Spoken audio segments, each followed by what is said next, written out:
does something incredible to you, do you express thanks like, thank you, sir? You say, thank you, sir. God is doing 24/7, 365, all the time love and service to us, perpetually, eternally. How do we express our love and thanks to Him? Not Jai. Bol Siyapati Ramachandra ki.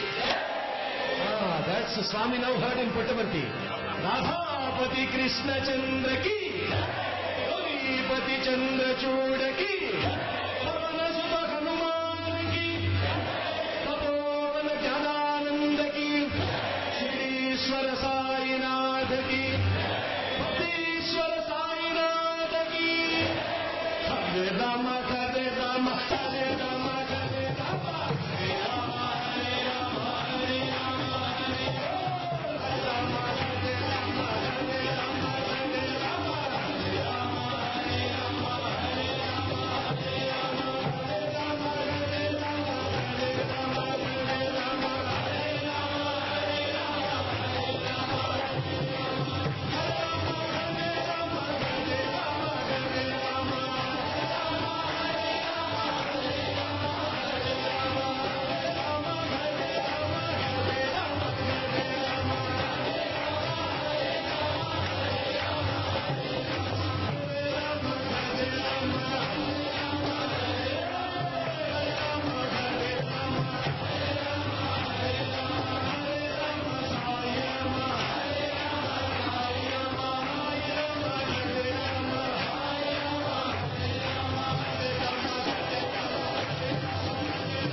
Raghunath कीर्तनम् तत्र तत्र कृतमस्तकाञ्जलिः बाष्पवारि परिपूर्णलोचनम् मारुतिम् नमत राक्षसान्तकम्.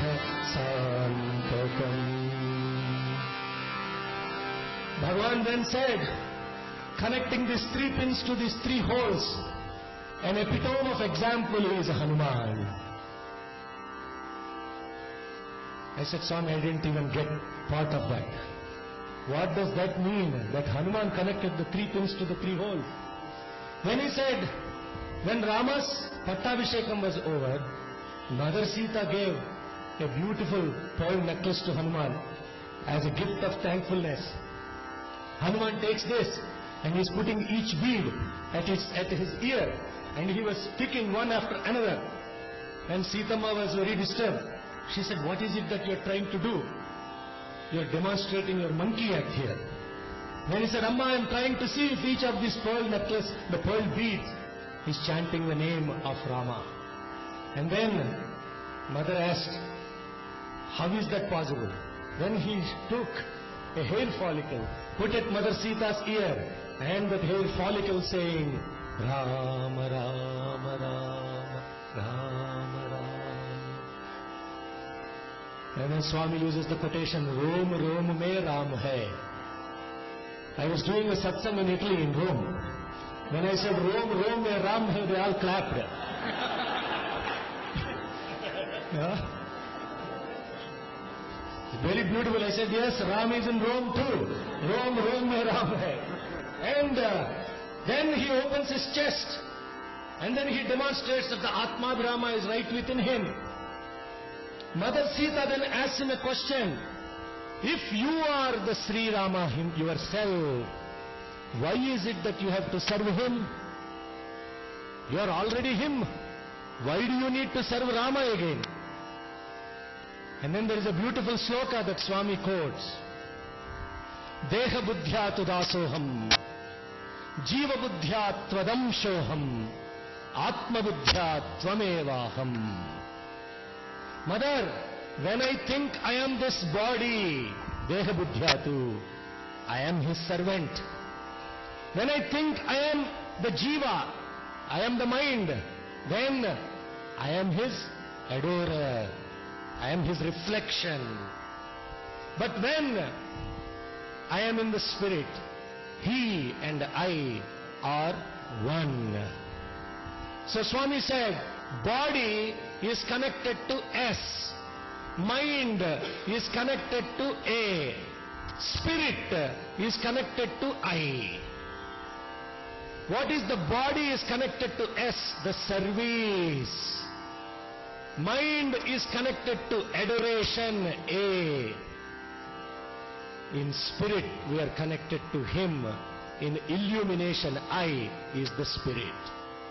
S, A, I. Body, mind and spirit. S, A, I is not the name of a person. S, A, I is a way of living. We have to put our body to work. Body, Swami said, bend the body. And then we have to actually mend the senses, end the mind. Bend the body is service. Mend the senses is adoration. What is adoration? Adoration is worship. When he said that, he said, ritual, spirit. They have to be connected. Then spiritual.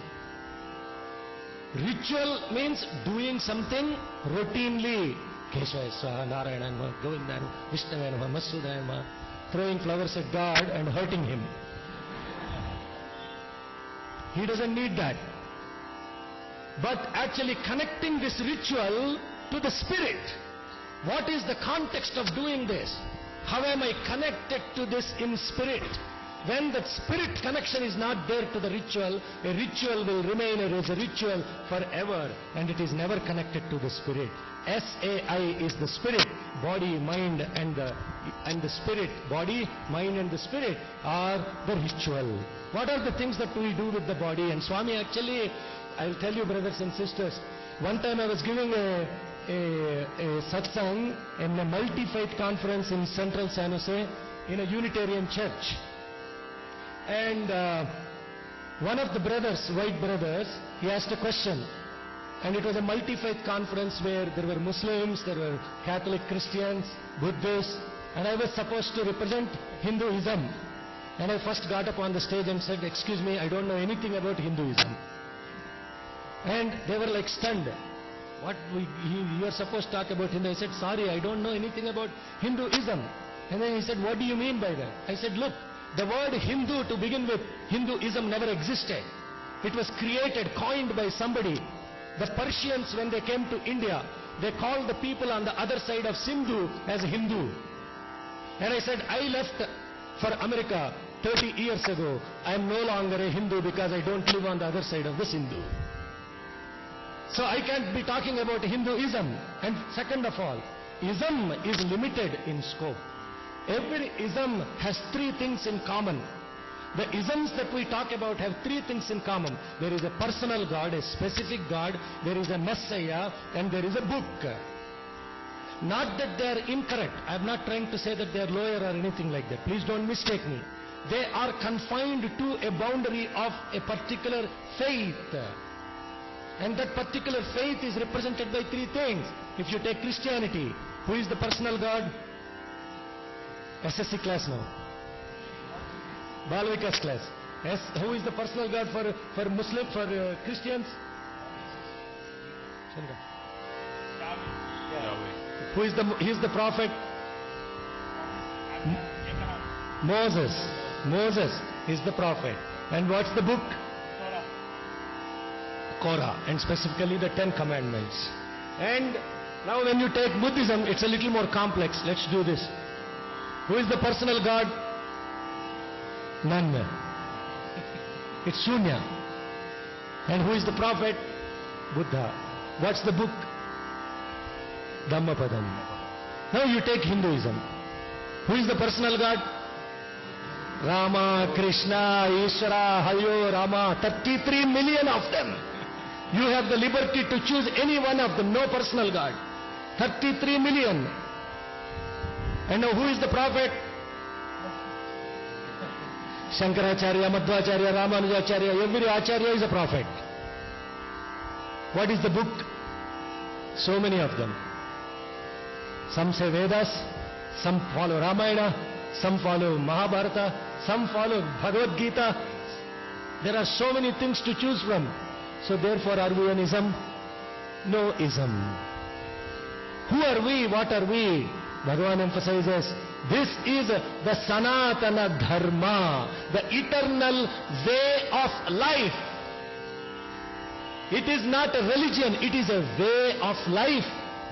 We live a way of life, and that is the Sanatana Dharma. So after this talk is over, this brother asked me, all of the Indians do like this. What does that mean? He asked. Now remember the context.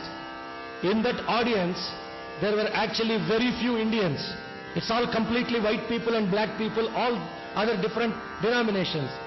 Now, if you are put on the spot, in my spot, now I have to answer in a way that should be understood by the other people. Now, very first question, very first answer that was coming into my head is, oh, that means you and I are one. I said, oh, no, he's a white guy. I'm a brown guy. If I say you and I are one, he may get upset about it. That won't work. Then the next question was, oh, you are Atma, I am Atma. And I'm thinking, Atma, that fellow will think Atma is some company code, stock code. I can't say Atma, he wouldn't even understand. Then the other thing, oh, the 5 Jnanendriyas and the 5 Karmendriyas together, then it is not. He will think, what is this Indriya stuff he's talking about? No way. So finally what happens is, in the presence of Bhagavan, you stop talking and you go silent. And you ask him, okay, now it's time for you, boss. Please step in, take over. Mission impossible has come now. I can't find an answer that I can explain to this white brother of mine what this means in a way he understands. And that's it. Surrender. Swami ఒకసారి చెప్పారు. Swami told me once, మస్తకాన్ని పుస్తకం చేయకు బంగారు, మస్తకం తీసుకొచ్చి నా పాదాల దగ్గర పెట్టు, ఏం కావాలంటే అది ఇస్తాను. Why do you worry about reading all these books, figuring out Google searches and all that stuff? No, not required. You put your head on my feet, I will take care of it. That's all you need to do. I said, okay, put my head on your feet. Now mission impossible, come in please. Hello, Project Houston, are you there? Project Houston answers from inside. Prapancha, Prapancha, Prapancha. 5 times he was saying, Prapancha, Prapancha. I was saying, Prapancha? English lo chapra, Prapancha. When I said, oh, Prapancha, Pancha means 5, Pra means manifestation of the 5. That's how the answer started. This whole world is made up of 5. And the 5 this whole world is made up of are the Panchabhutas. And the Panchabhutas are the Prithvi, Apaha, Tejo, Vayu, Akasha. Translated into English, earth, water, fire, wind and space. Everything in this world is made up of either one of them or a combination of the 5 of them. Therefore, this entire world is made of the 5. And I also joked. I said, that's why in America we say, give me a 5.